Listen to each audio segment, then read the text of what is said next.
नमस्कार, मैं हूं आपके साथ पूनम यादव। दिल्ली भाजपा विधायक दल का नेता चुने जाने के बाद रेखा गुप्ता ने कल यानी 20 फरवरी को दिल्ली के मुख्यमंत्री पद की शपथ ली। इनके साथ ही कैबिनेट सहयोगी भी मंत्री पद की शपथ ली। बता दें कि दिल्ली के सीएम की दौड़ में प्रवेश वर्मा, सतीश उपाध्याय, विजेंद्र गुप्ता, शिखा राय समेत कई चेहरों का नाम लिया जा रहा था। आखिरकार इन सबके बीच रेखा गुप्ता ने बाजी मान ली है। सुषमा, शीला, आतिशी के बाद अब दिल्ली में रेखा सरकार होगी। बता दें कि शालीमार बाग से पहली बार विधायक बनी रेखा गुप्ता को बीजेपी विधायक दल की बैठक में सर्वसम्मति से नेता चुना गया। इसके साथ ही रेखा गुप्ता के हाथों में दिल्ली की सत्ता की बागडोर सौंप दी गई। इसके साथ ही जानेंगे कि बीजेपी ने दिल्ली को महिला सीएम ही क्यों चुना। दरअसल रेखा गुप्ता दिल्ली की 9वीं मुख्यमंत्री हो गई हैं और दिल्ली की 4थी महिला सीएम भी हो गई हैं।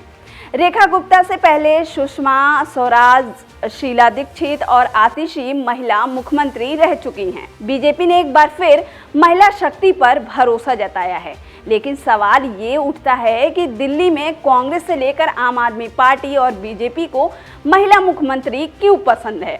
बता दें कि दिल्ली के सियासी इतिहास में सत्ता की बागडोर ज़्यादा समय तक महिलाओं के हाथ में रही है।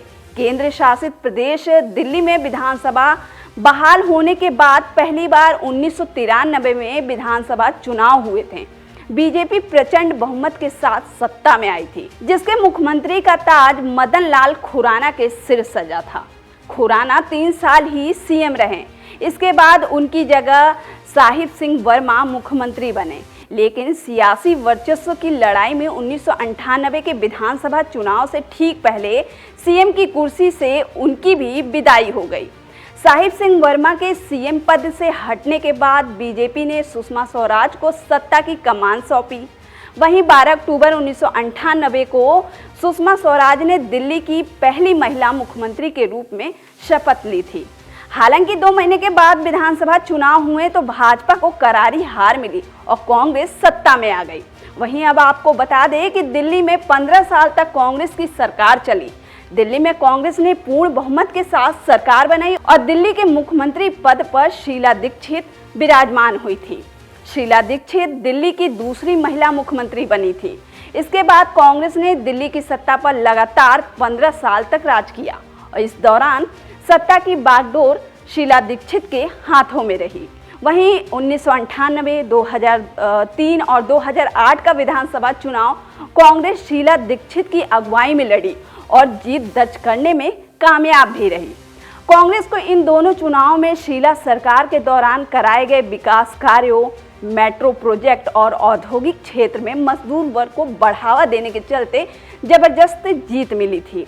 हालांकि कॉमनवेल्थ गेम्स घोटाले और भ्रष्टाचार के आरोप में घिरने के बाद शीला दीक्षित की लोकप्रियता में धीरे धीरे गिरावट आई।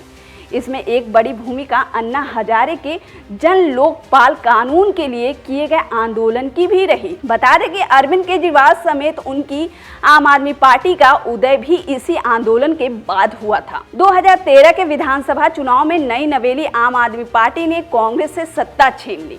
इसके बाद दिल्ली की सत्ता में कांग्रेस वापस नहीं आई। इतना ही नहीं, 2015, 2020 और 2025 में कांग्रेस का दिल्ली में खाता तक नहीं खुला। अन्ना आंदोलन से निकली आम आदमी पार्टी ने 11 साल तक दिल्ली में राज किया और 2013 में कांग्रेस के समर्थन से केजरीवाल दिल्ली के सीएम बने। लेकिन उसके बाद 2015 और 2020 के चुनाव में अरविंद केजरीवाल की अगुवाई में आम आदमी पार्टी ने प्रचंड बहुमत हासिल कर नया इतिहास रचा। इस दौरान अरविंद केजरीवाल ने दिल्ली की सत्ता की बागडोर संभाली, लेकिन कुछ ऐसा हुआ जिसके बाद से आप सरकार गिरती चली गई, या फिर यूं कहें कि शराब घोटाले में जेल जाने के बाद उनकी सियासी लोकप्रियता तेजी से घटती चली गई। यही वजह रही कि जेल से बाहर आने के बाद अरविंद केजरीवाल ने 17 सितंबर 2024 में मुख्यमंत्री पद से इस्तीफा दे दिया और इसके बाद अपनी सियासी विरासत आतिशी को सौंप दी, जिसके बाद आतिशी दिल्ली की तीसरी महिला मुख्यमंत्री बनी। वहीं 2025 का दिल्ली विधानसभा चुनाव आम आदमी पार्टी ने आतिशी की अगुवाई में लड़ा, लेकिन करारी हार मिली। अरविंद केजरीवाल से लेकर मनीष सिसोदिया जैसे दिग्गज नेता अपनी सीट तक नहीं बचा पाए। इसी तरह से एक दशक के बाद दिल्ली की सत्ता में आम आदमी पार्टी को बाहर होना पड़ा। वहीं आतिशी दिल्ली की सीएम की कुर्सी पर 152 दिन तक विराजमान रही। वहीं अब दिल्ली की सत्ता में बीजेपी की वापसी हो गई है।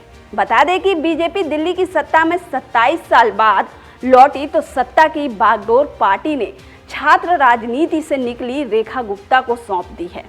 रेखा गुप्ता शालीमार बाग से पहली बार विधायक चुनी गई हैं, लेकिन 3 बार पार्षद रहीं और डीयू के छात्र संघ की महासचिव भी रही हैं। शालीमार बाग से 2 बार विधानसभा चुनाव हारने के बाद भी बीजेपी ने रेखा गुप्ता पर भरोसा जताते हुए तीसरी बार चुनावी मैदान में उतारा।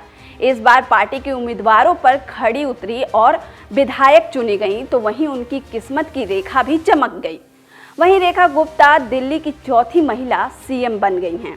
अब बात करते हैं कि आखिर दिल्ली में सियासी दलों को महिला सीएम ही क्यों पसंद आती हैं। बहरहाल दिल्ली की सत्ता पर 3 दलों ने अभी तक राज किया है, कांग्रेस, आम आदमी पार्टी और बीजेपी। ये तीनों ही दलों ने महिला मुख्यमंत्री बनाने का दांव चला। कांग्रेस ने शीला दीक्षित को 15 साल तक महिला सीएम बनाए रखा था, तो वहीं आम आदमी पार्टी ने आतिशी के रूप में महिला सीएम बनाई थी। आतिशी 152 दिन ही दिल्ली की सीएम रही। वहीं बीजेपी ने महिला सीएम के रूप में सुषमा स्वराज को सत्ता की बागडोर सौंपी थी, तो वहीं अब रेखा गुप्ता को सीएम बनाया है। इस तरह दिल्ली में सभी तीनों प्रमुख दलों ने महिला सीएम का दांव चला, जिसके पीछे आधी आबादी को साधने की स्ट्रेटेजी रही है। कांग्रेस, आम आदमी पार्टी और बीजेपी महिला सीएम बनाकर दिल्ली के महिला मतदाताओं को लुभाने की रणनीति चलती रही है। साइलेंट माने तो महिलाएं दिल्ली की सत्ता डिसाइडिंग वोट बन चुकी हैं। दिल्ली में महिला मतदाताओं की संख्या और उनकी सरकार बनाने में भूमिका बेहद महत्वपूर्ण है। केजरीवाल ने पिछले कुछ वर्षों में महिलाओं के लिए कई योजनाएं शुरू की हैं, जिनमें मुफ्त बस यात्रा, महिला सुरक्षा कार्यक्रम और महिलाओं के लिए आर्थिक सशक्तिकरण के कई प्रयास शामिल हैं। इन योजनाओं में आम आदमी पार्टी ने महिला मतदाताओं के बीच मजबूत ही पकड़ बनाई है। इसीलिए केजरीवाल ने अपनी सियासी विरासत एक महिला के हाथों सौंपी थी। वहीं 2025 के विधानसभा चुनाव में बीजेपी की जीत में महिला वोटर की भूमिका अहम रही है। इसीलिए बीजेपी ने सत्ता की बागडोर रेखा गुप्ता के हाथों में सौंपने का निर्णय लिया। रेखा गुप्ता की सौम्य और घरेलू छवि महिलाओं को साधने में मददगार साबित हो सकती है। उनकी छवि एक ऐसी महिला की है जो जनता के करीब है और उनकी समस्याओं को सुलझाती है। ये छवि महिला मतदाताओं को ये एहसास दिलाएगी कि उनकी मुख्यमंत्री उन्हीं में से एक है। इसके अलावा देश भर की महिला बैंक वोटर को साधने में भी रेखा गुप्ता मददगार साबित होंगी। देश में महिलाओं के वोटिंग पैटर्न में बड़ा बदलाव आया है और महिलाएं अब सत्ता बनाने बिगाड़ने की ताकत तक रखती हैं। इसीलिए बीजेपी ने दिल्ली के लिए महिला सीएम रेखा गुप्ता को दिल्ली का सीएम बनाया है। बहरहाल ये वीडियो आपको कैसी लगी हमें कमेंट कर जरूर बताएं।